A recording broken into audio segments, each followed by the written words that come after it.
Big Ten teams and players in the transfer portal. We've had a busy day today with some transfer portal players. CJ Wilcher from Nebraska entered the portal. Patrick McCaffery entered the portal. That was a big one that not many people were expecting. We can go off on is Fran done at Iowa tangent if we want to. But at the end of the day, this is college basketball now. Anybody can go into the transfer portal. Connor Essegian from Wisconsin even entered the transfer portal. What was that? 2 days ago on Monday. So, just absolutely crazy. Rutgers has like half their team in the portal right now. So just so many things going on, but Sonny, we'll start with you. In your mind, and we're going to talk about teams struggling more than teams excelling because there's not really that many teams bringing in people. If anybody was excelling, it's probably Maryland. They're brought in 2 transfers right now that are both very good. So I don't know if there's really a discussion there, but Sonny, in your mind, who are some teams that are struggling the most in the transfer portal so far in the Big Ten? Well, I think this transfer portal is very key to watch for a lot of teams not named Purdue and Illinois. We know Purdue builds up their talent. They recruit really well. They'll get 1 or 2 guys in the portal who are going to complement the guys already on the team. We know that's what Matt Painter does. We know Brad, he's probably already been talking to people.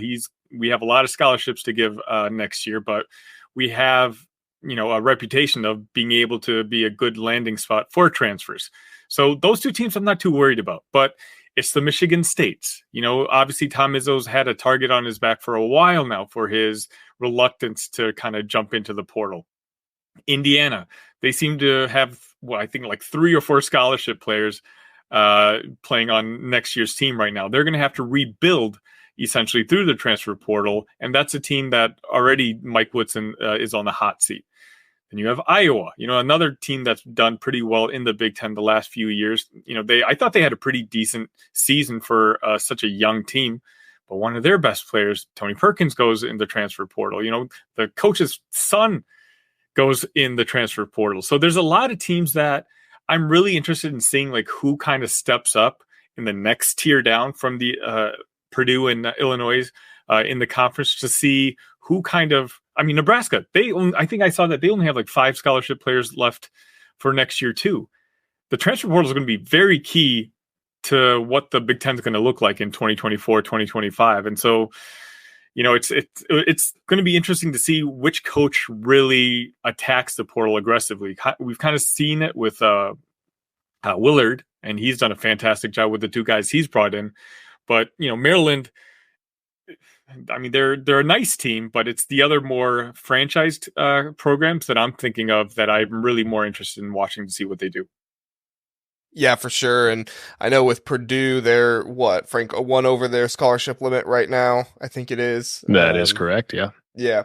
I heard that from every Purdue fan when I suggested that they might get a point guard out of the portal, and was quickly told by every Purdue fan there was in the world. So, which I appreciate. Thank you for letting me know and all I talk about. But yeah, no, I think you definitely look at like teams like Purdue and you say this team's probably gonna lose somebody to the portal out of necessity. They probably won't bring anybody in, maybe 1 or 2 players at the most. But then you look at teams like Maryland where they have to bring in a bunch of players, and Indiana as well. I know Indiana's bringing back Trey Galloway. Malik Renew has not entered the portal, so that's good news for them. Gabe Cupps, I think Renew said he's coming back too. I think the biggest win of the day was Julian Reese coming back to Maryland. For him to be able to play in the front court, possibly alongside Derek Queen, or him and Derek Queen with each other. I don't know exactly how that's going to work, but I do think Derek Queen will probably get some time there. But Frank, looking at these teams in the portal so far and what they've lost or maybe what they have not gained yet, who do you think has been maybe a loser in the portal and been struggling the most right now? Yeah, well, I'll start with a surprise. I just learned about 3 minutes ago that CJ Wilcher has entered the portal. I was not aware of that until you said that, JR. Yeah, so that was he's been really good this season. That's really interesting. But in terms of the teams that have been hit really hard, obviously Rutgers, they losing Big Cliff, losing Mawat Mag, and losing Derek Simpson are 3 huge losses to them. Now they have a great recruiting class coming in next season as well. But I feel like we're at this point in the sport where freshmen are having the least impact that I can ever remember. Honestly, like you don't see freshmen come in and be major contributors, and unless you're, Christie, from Minnesota. I mean, or like there are a few exceptions, but like for the most part, your guys aren't making huge impacts until they're sophomores, juniors these days. But I mean, ultimately, if I had to pick a team that's been hit the hardest, it's hard to argue against Rutgers. I mean, Michigan's obviously been with Doug McDaniel and George Washington and Terrace Reed, but I'm be really curious to see how the new coaching staff can possibly retain some of those guys. I mean, I don't know, what all is going on there. And there's been some rumblings of Dusty May bringing some guys with him. But if there's a possibility they can keep a couple of those guys, that's still up in the air. So I'm not gonna put that one out as the biggest one. But I really think for me, it's got to be Iowa. And really, it's just the foreshadowing. It's like, what, with McCaffery in the portal, what does that mean? Does it mean he just doesn't want to play for his dad and there's nothing more to look into there? I don't know. I mean, with Tony Perkins being like their highest usage player this season, it's really surprising to see him hop in the portal. But to me, it's just kind of indicative of some turmoil perhaps going on at Iowa right now. And for that reason, I think that's probably the most significant transfer portal situation, in my opinion, right now. I agree. Yeah, I wasn't planning on saying them when I was thinking about this morning. I was planning to go maybe more the Rutgers route or possibly the Indiana route, but saying Indiana could save themselves by bringing some players in. I don't think they've lost anybody too influential. CJ Gunn, I think, is obviously somebody you would have liked to hold on to. He seemed like he was kind of getting to his game a little bit more toward the end of the year. However, some of that was also just chucking up shots at the end of the game when, they were getting blown out a couple times. But at the end of the day, yeah, Iowa. I mean, anytime you lose somebody like Tony Perkins, who played over 1,000 minutes this season, that's obviously huge. Sonny, let's talk about players for a second, and this one won't take as long, but just give me one player that really, really surprised you. They went into the portal. Obviously, we were expecting guys like Doug McDaniel to go in, maybe somebody, or, Kanye Clary. He was away from the team, so we expected him to go in, but there were other guys, Patrick McCaffery, Connor Essegian, Clifford Tony Perkins. I mean, tons of guys like that are surprising. Who were you the most surprised by going into the portal? For me, it was Chucky Hepburn.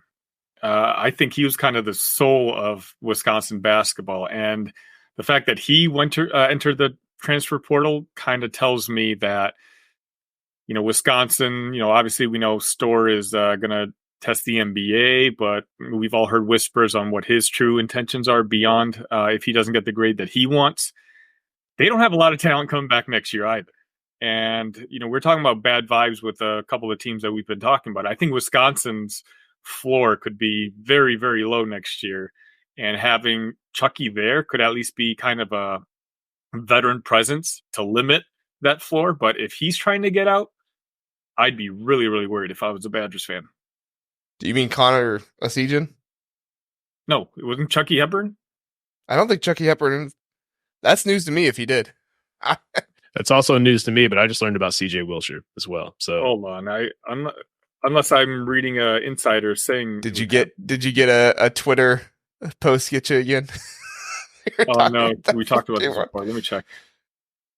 Yeah, I'm not aware if Chucky Hepburn went into the portal. I knew he had a year of eligibility left, but check on that for a second, and then let's go to Frank and get his, and then we'll come back to you. Yeah, I mean, at first I was really surprised at Connor Essegian. Then I thought about it more. I'm like, well, actually, he was a high minutes guy and a high production guy last season, and he's kind of an exception to the freshman rule that I just talked about. But really, when I sat and thought about this, I'm gonna have to go with Cliff Amory. He just embodies Rutgers basketball. I can't think of a better player who just epitomizes what Rutgers stands for. He's tough. He plays hard. He's gritty. I mean, and that's a team that is gonna bring it. They're gonna play physical. That's what Steve Peichel's built there. And I know he's loved by the fans, and I personally hate playing against him from a Purdue standpoint. He always seems to play Purdue tough and be a major contributor when that game happens. So that was a really big surprise for me, and he's getting a lot of attention from some really big schools. One of which I've heard is Illinois. Sonny, I'm sure you're aware of that. That was the one that was the most surprising to me, because just from that kind of embodiment standpoint, that he is Rutgers basketball, as far as I'm concerned. So that was a really surprising one for me. Okay. Well, So the thing that JR, I was, or go ahead. just to clarify, when I was doing research for tonight's topics, I tend to go on all the Big Ten teams' message boards and kind of see what their insiders were saying. And two different teams in the Big Ten both said that conversations were happening with Chucky Hepburn, and so that's why I guess Oh, I just assumed he was already formally in the portal. But right now, but it could happen. Okay. 80% of this stuff is being talked about in the back rooms anyway. So You heard it here first, right? Yeah. Exactly. Broken by Breaking. Sonny Verma. Let's make that official. Insider Sonny, he reads the the message board. So Yeah, I'm looking at it right now. Yeah, it's two. okay. Yeah, it is what it is. Again, I'm not.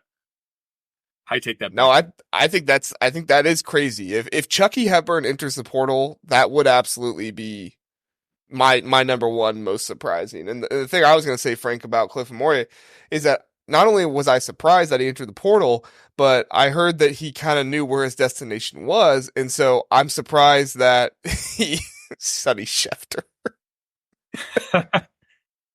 All right, Dylan. But I'm surprised that he's not somewhere right now. Somebody like Peyton Sparks, he went to the portal and literally like the next day later, he's at Ball State. Noah Batchelor, or however you say his last name, he went to Buffalo like right away. I thought it'd be a situation like that with Clifford Moria, where it's like he knows where he's going, he's going to get in the portal and go. But it sounds like he has a lot more people. Like once he went in the portal, they're like, oh, hold on, like. Think about this for a minute. You could go to a contender. You could go to somebody like in Illinois that would be very beneficial for you and possibly contend for a national championship next year. And so, yeah, that is surprising to me. I think I was probably the most shocked by Patrick McCaffery, though, just because of the father-son connection. And I'm thinking, what in the world, like, does this mean Fran is done? And if Fran is done, he needs to get out as quickly as possible because Iowa needs to find the next head coach. And they're all dropping like flies around him. So, yeah, that's